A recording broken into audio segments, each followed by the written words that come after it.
আসসালামু আলাইকুম। প্রবাস সংবাদে আপনাদের সকলকে স্বাগত জানাচ্ছি। আমি ফাবলিহা বুশরা। শুরুতেই চলুন দেখে নিই ফ্রেমওয়ার্ক ফাইন্যান্স লিমিটেড প্রবাস সংবাদ শিরোনামগুলো। রবিবার পবিত্র কাবায় এশার নামাজের পর মিনার উদ্দেশ্যে রওনা হবেন হজ যাত্রীরা।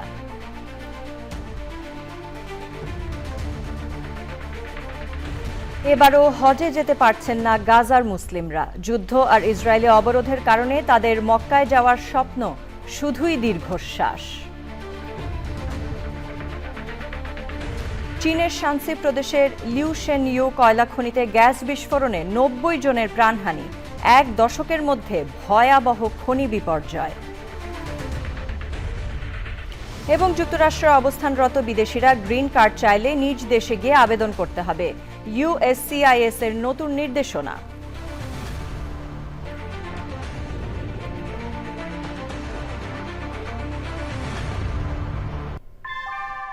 নিউ ইয়র্কে প্রবীণদের কাছে আস্থার নাম অল কাউন্টি হোম কেয়ার। এখানে পাচ্ছেন প্রিয়জনের যত্নে অভিজ্ঞ কেয়ার গিভার। কল করুন 646-444-2266।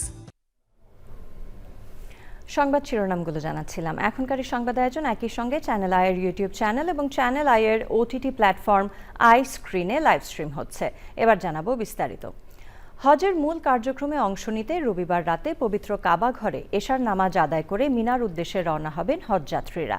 সৌদি সরকারের রাজকীয় মেহমান হিসেবে জাতীয় সংসদের বিরোধী দলীয় নেতা ডক্টর শফিকুর রহমান, সেনাপ্রধান জেনারেল ওয়াকারুজ্জামান, বিভিন্ন দেশের সরকার ও রাষ্ট্রপ্রধান, বিভিন্ন ধর্মীয় নেতাসহ বিভিন্ন মানুষ হজ পালন করবেন।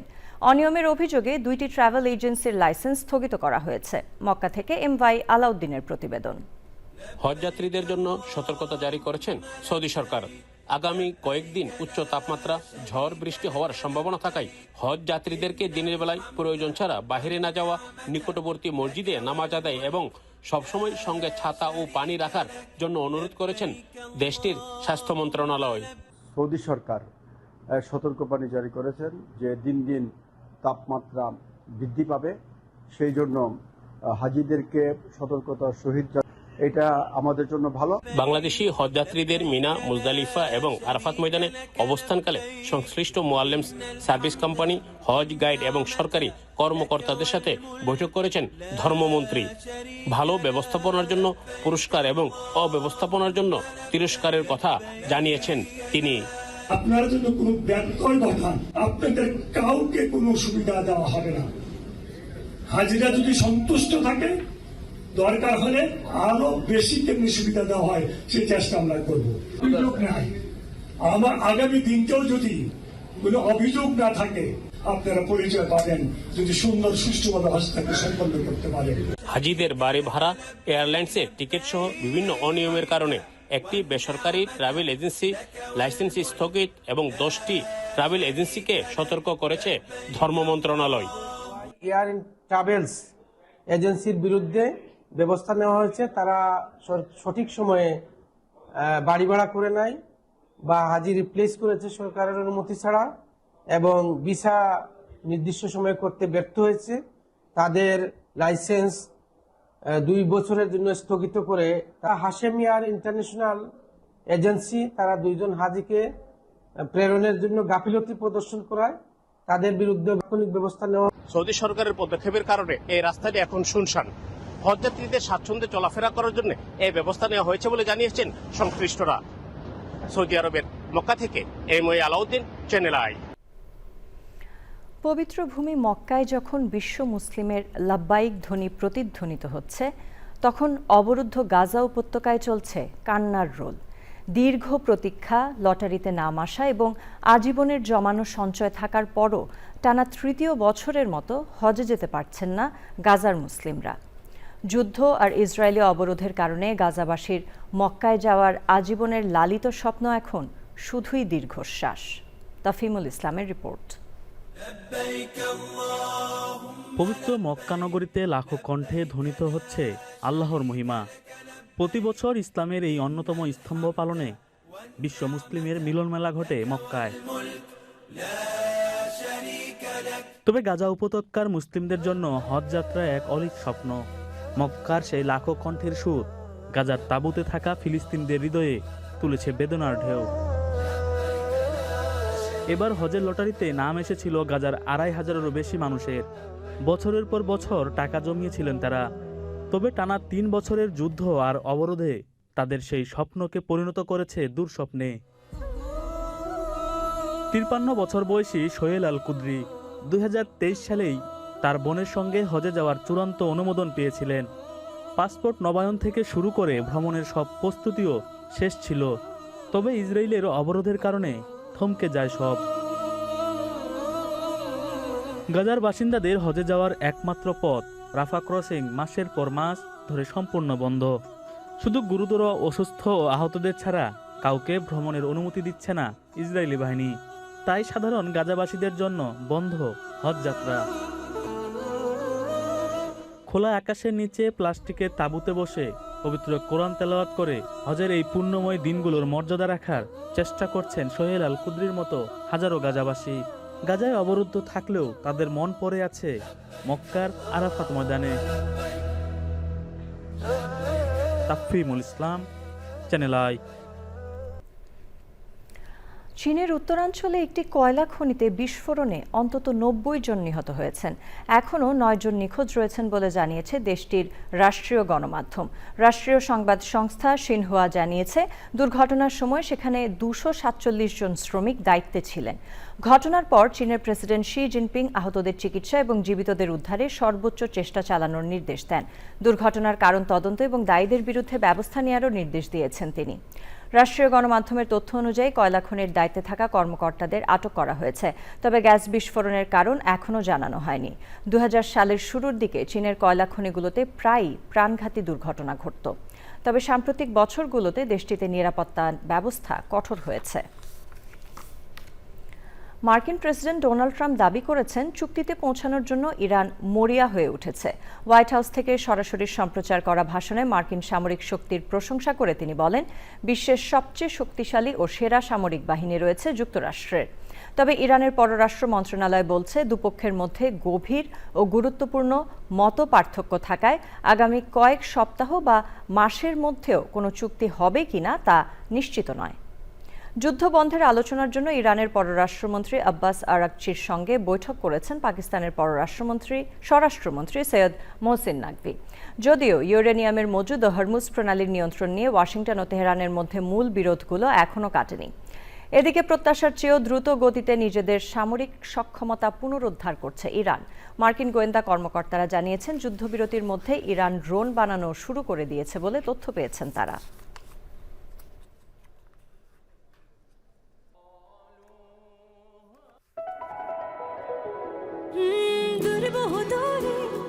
চলো হারিয়ে যাই তুমি আমি দুজনে মিলে,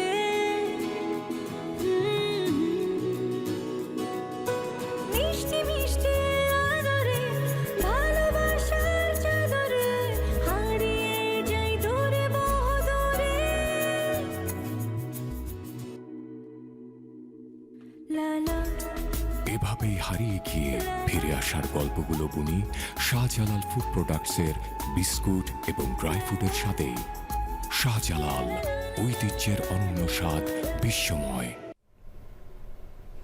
পর্তুগালের উত্তরে গড়ে ওঠা ঐতিহ্য আর আধুনিকতার মেলবন্ধনে এক অনন্য শহর পোর্তো।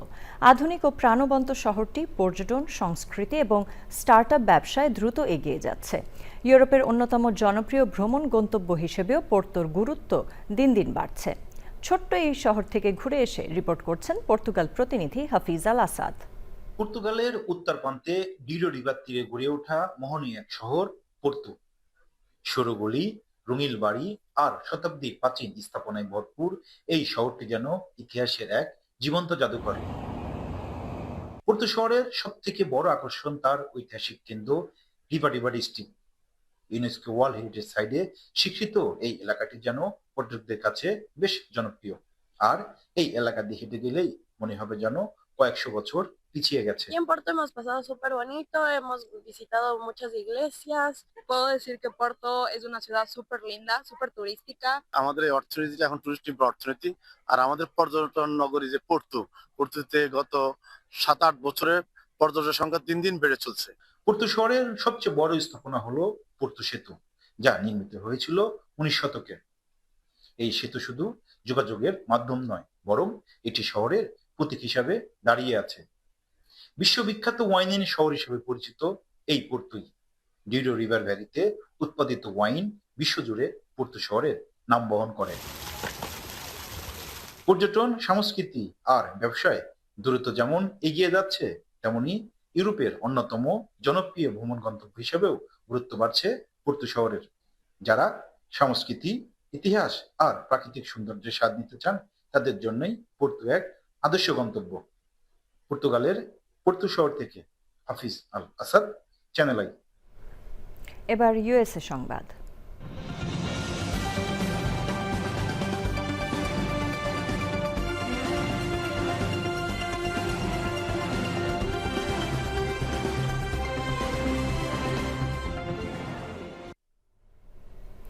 যুক্তরাষ্ট্রে অবস্থানরত বিদেশিরা এখন থেকে গ্রিন কার্ডের আবেদন করতে চাইলে নিজ দেশে ফিরে গিয়ে আবেদন করতে হবে বলে নতুন নির্দেশনা জারি করেছে মার্কিন নাগরিকত্ব ও অভিবাসন সংস্থা USCIS। সংস্থাটি বলছে, নতুন এই নীতির ফলে অভিবাসন ব্যবস্থায় থাকা ফাঁক ফোকর বন্ধ হবে এবং অন্য আবেদন দ্রুত নিষ্পত্তিতে সংস্থার সক্ষমতা বাড়বে। বিস্তারিত জানাচ্ছেন হারুনুর রশিদ। বিদেশিদের জন্য যুক্তরাষ্ট্রে স্থায়ী বসবাসের পথ আরও কঠিন করে দিল ট্রাম্প প্রশাসন। এখন থেকে যুক্তরাষ্ট্রে অবস্থানরত কোনো বিদেশি গ্রিন কার্ডের আবেদন করতে চাইলে তাকে নিজ দেশে ফিরে গিয়ে আবেদন প্রক্রিয়া সম্পন্ন করতে হবে, এমন নতুন নীতিমালা ঘোষণা করেছে দেশটির নাগরিকত্ব ও অভিবাসন সংস্থা USCIS। বার্তা সংস্থা রয়টার্সের খবরে জানা যায়, শুক্রবার 22 মে প্রকাশিত এক নীতিগত স্মারকে এ নির্দেশনা দেওয়া হয়।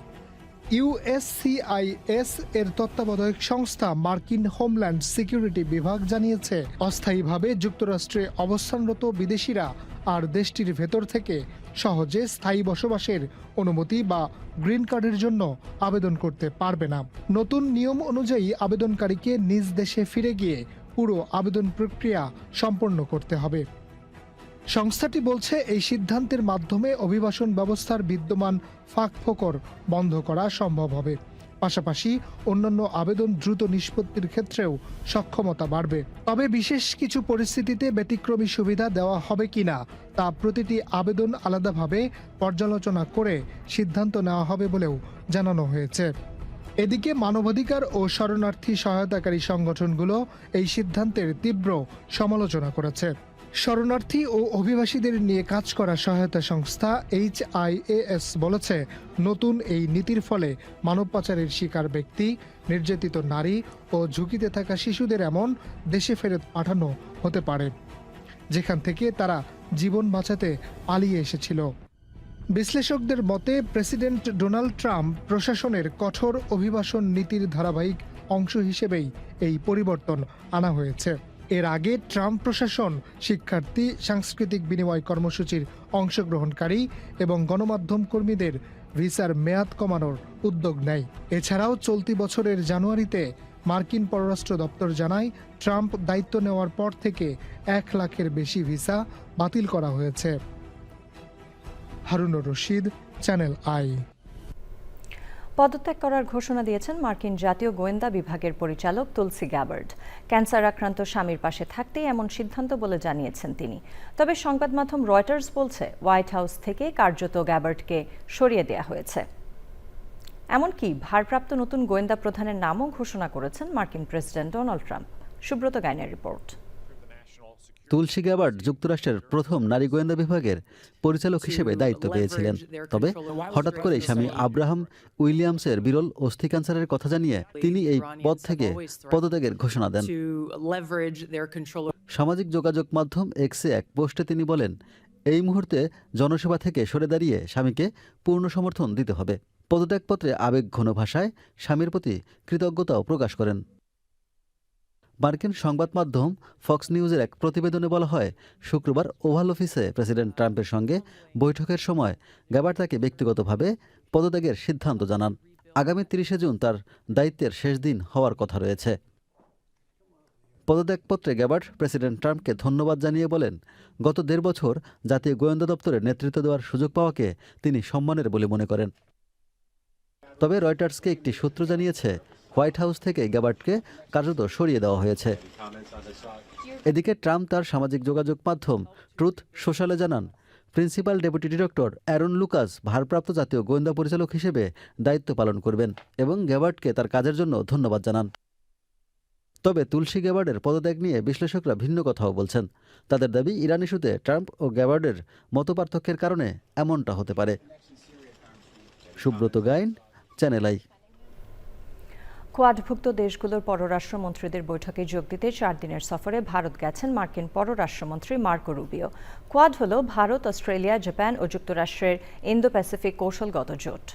সফরের শুরুতে কলকাতায় মাদার তেরেসা প্রতিষ্ঠিত দাতব্য সংস্থা মিশনারিজ অফ চ্যারিটির সদর দপ্তর মাদার হাউস পরিদর্শন করেন মার্কো রুবিও। এরপর দিল্লির উদ্দেশ্যে রওনা দেন তিনি। দিল্লিতে আগ্রা ও জয়পুর শহর সফর করবেন মার্কিন পররাষ্ট্রমন্ত্রী। পাশাপাশি ভারতের প্রধানমন্ত্রী নরেন্দ্র মোদীর সঙ্গে বৈঠক করবেন রুবিও। বৈঠকে বাণিজ্য, প্রযুক্তি, প্রতিরক্ষা ও মিত্র জোট সহ বিভিন্ন বিষয়ে আলোচনা হওয়ার কথা রয়েছে। যুক্তরাষ্ট্রের চ্যানেল আইয়ের নিউ ইয়র্ক অফিস পরিদর্শন করেছেন ওয়াশিংটনে বাংলাদেশ দূতাবাসের প্রেস মিনিস্টার গোলাম মোর্তজা। সে সময় ছিলেন ইমপ্রেস টেলিফিল্ম ও চ্যানেল আইয়ের ব্যবস্থাপনা পরিচালক ফরিদুর রেজা সাগর, কথা সাহিত্যিক ইমদাদুল হক মিলন, জাতীয় চলচ্চিত্র পুরস্কারপ্রাপ্ত অভিনেতা ও নির্মাতা শহীদুল আলম সাচ্চু এবং চ্যানেল আই যুক্তরাষ্ট্রের কর্মকর্তারা। সে সময় যুক্তরাষ্ট্রসহ বিভিন্ন দেশে বসবাসরত বাংলাদেশিদের সংবাদ ও অনুষ্ঠান আরও বেশি গুরুত্ব দিয়ে প্রচারের আহ্বান জানান ওয়াশিংটনে বাংলাদেশ দূতাবাসের প্রেস মিনিস্টার।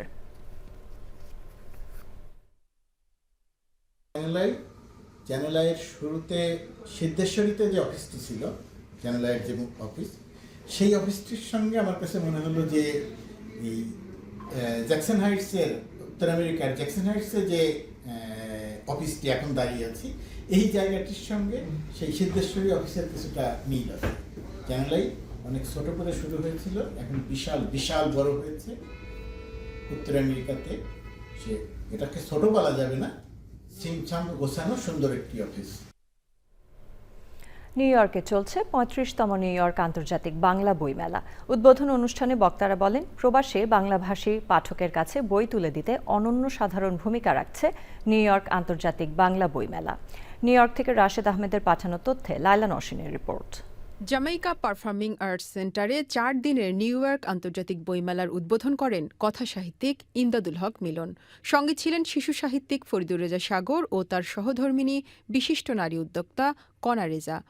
এবারের বইমেলার প্রধান অতিথি অর্থনীতিবিদ রেহমান সোবহান। এবারের আয়োজনে অংশ নিচ্ছে 25টির বেশি প্রকাশনা প্রতিষ্ঠান। নতুন বইয়ের মোড়ক উন্মোচন, লেখক পাঠক মতবিনিময়, সাহিত্য আলোচনা, নাটক মঞ্চায়ন ও শিশুদের নানা আয়োজন থাকছে বইমেলায়। উদ্বোধন অনুষ্ঠানে স্বরচিত কবিতা পাঠ, আবৃত্তি ও সাংস্কৃতিক আয়োজন উপভোগ করেন অতিথিরা। এই মেলা স্বাগত জানাচ্ছি এবং এই মেলার কর্মসূচিতে আপনারা ব্যাপকভাবে অংশগ্রহণ করবেন সেই আশাবাদ ব্যক্ত করছে।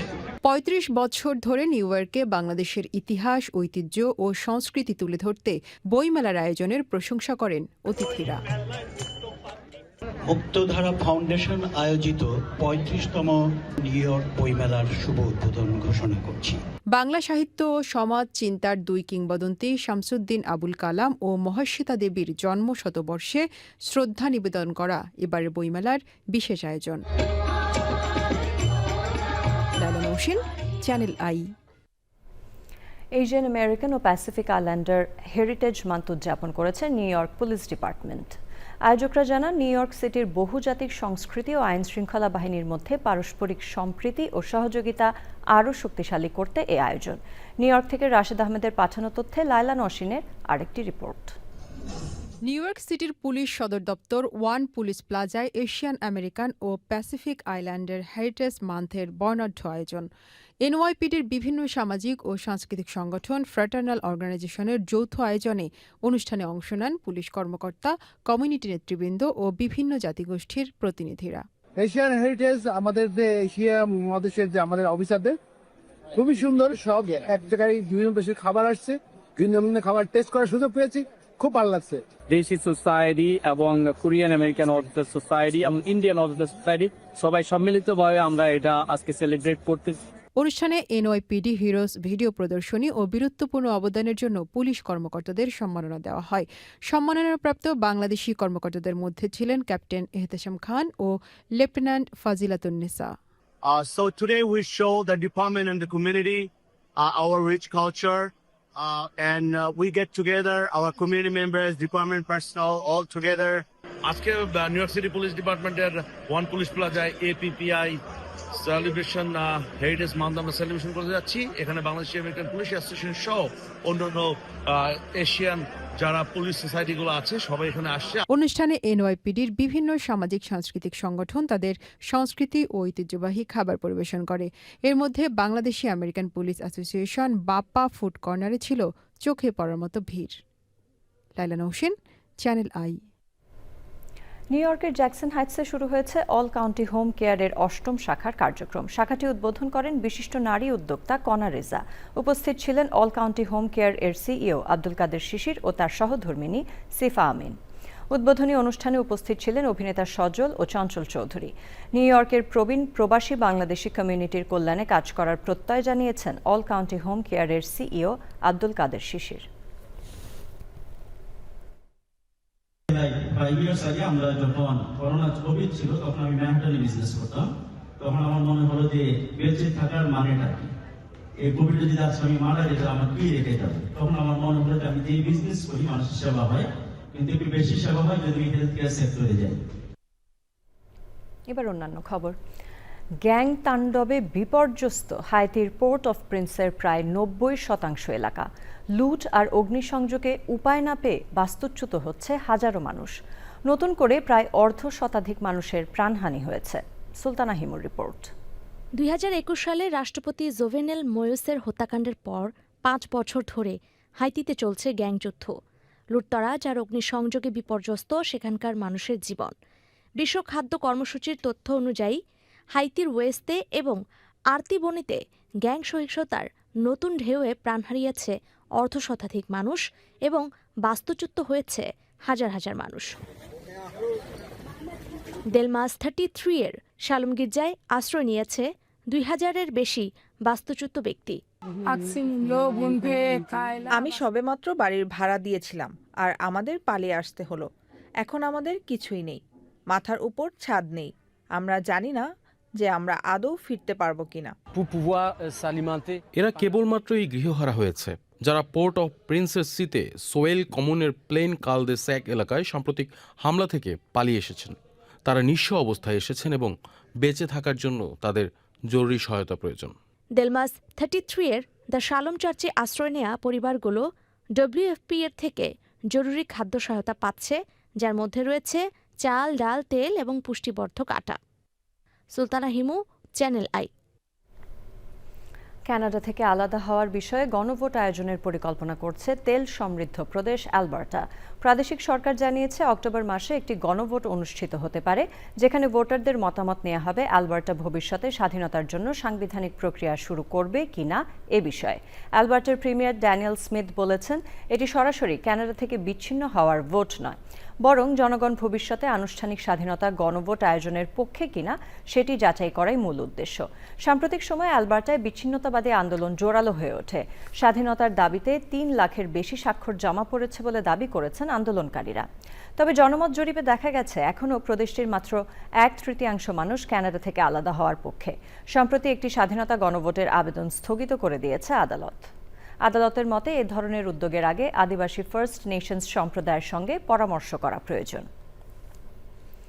প্রজন্ম থেকে প্রজন্মান্তরে আবহমান বাংলার কৃষ্টি, ইতিহাস ও ঐতিহ্য ধরে রাখতে কানাডার সাস্কাটুনের বেথেলহ্যাম ক্যাথলিক স্কুলে বসন্ত বরণ এবং পিঠা মেলা হয়েছে।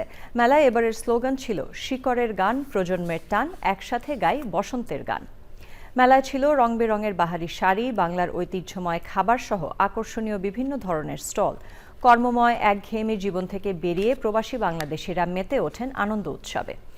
বাঙালির চিরাচরিত আড্ডা, গানের সুর, কবিতার ছন্দে, নাচের মুদ্রায় আর উপস্থাপনায় কোথাও যেন ঘটেনি ছন্দপতন।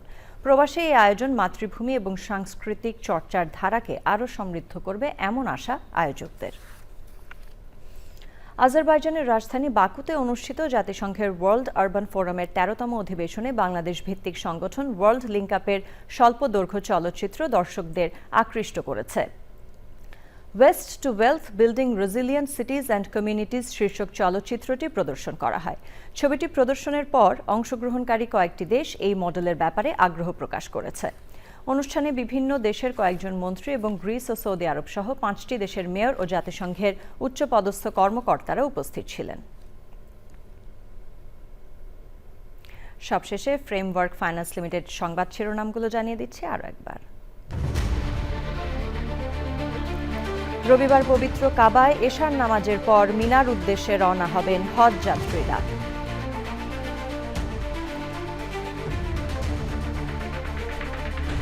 এবারও হজে যেতে পারছেন না গাজার মুসলিমরা। যুদ্ধ আর ইসরায়েলি অবরোধের কারণে তাদের মক্কায় যাওয়ার স্বপ্ন শুধুই দীর্ঘশ্বাস।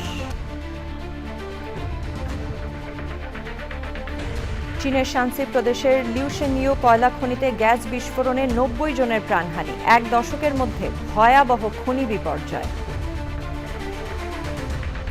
এবং যুক্তরাষ্ট্রে অবস্থানরত বিদেশিরা গ্রিন কার্ড চাইলে নিজ দেশে গিয়ে আবেদন করতে হবে। USCIS এর নতুন নির্দেশনা।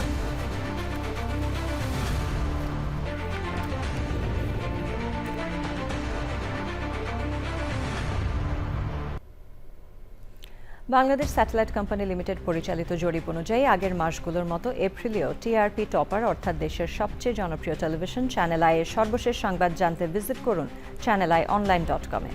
আমাদের সোশ্যাল মিডিয়া প্ল্যাটফর্মগুলোর পাশাপাশি যুক্ত থাকুন OTT প্ল্যাটফর্ম আই স্ক্রিনের সাথে। এই ছিল প্রবাস সংবাদে। ধন্যবাদ সবাইকে।